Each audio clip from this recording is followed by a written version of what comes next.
Hi YouTube, it's Fedhead85. Can I talk to you for a minute? Alright, great.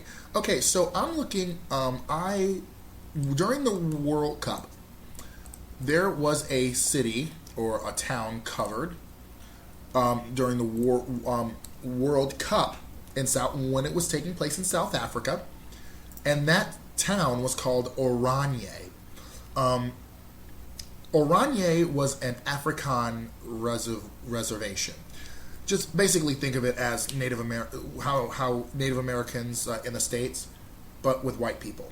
White supremacists, rather.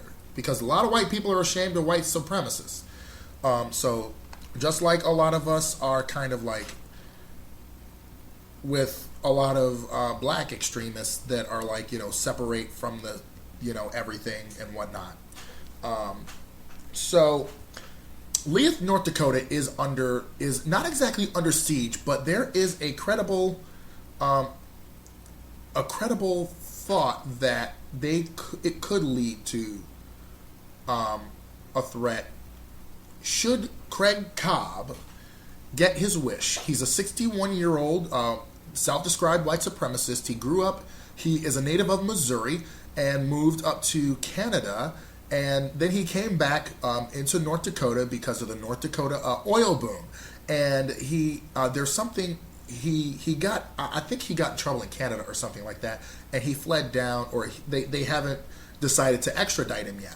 But this man, in fact, has decided that he will transform a small town into a white enclave. And he's even invited other white supremacist groups there to the town of Leith, North Dakota, which has one black resident who is married to a white woman in that area. Or they're Sherry and Bobby. But the residents are fighting back. Okay? Not only are the residents fighting back, but the white supremacists are fighting amongst themselves. Needless to say, when there is a movement, you're going to have disagreement. Well, it's a moment, not a movement. It's one fuck of a long moment. It's been lasting 400 years.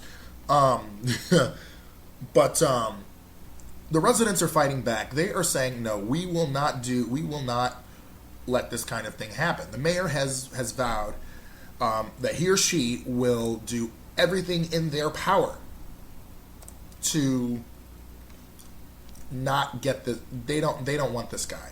Okay. Now, I also found out that the white supremacists decided to have a town hall in support of Craig Cobb, and there was riot police present there, which, of course, I would hope so. Okay, and Bobby Harper, who is the town's lone black resident, was overwhelmed by the turnout of support against Mr. Cobb and his plans, and I thought that had happened, was about to happen, but it had happened already. I just scrolled up and looked at one of the posts, kind of glaring it over as I was speaking. But they're coming out against this because of the fact that, one, this is America, okay, and two, we are a multi-color nation. But not only that, but every single tapestry, every single piece of America is a quilt. But yes, when you look at the back of a quilt, you'll see a lot of mistakes. You'll see a lot of things. You'll see the imperfections on the back. But when you turn it over and you look at the beauty of that quilt, you will see that throughout all the mess, throughout all the BS, throughout all the craziness that this nation has endured, this nation will rise above that. That is what equal protection under the law is about. That is what our Constitution is about, which, yes, Obama has wiped his butt with the Constitution at times. The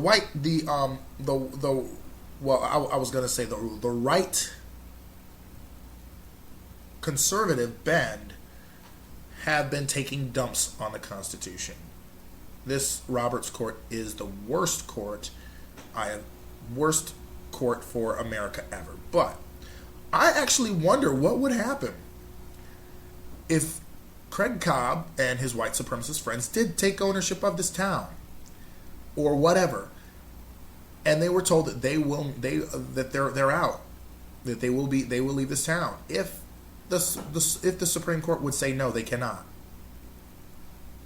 So, if anything, this is just another thing to show me how out of touch the GOP is, and not only that, well, it's not just the GOP too, because there's a lot of other people who are out of touch.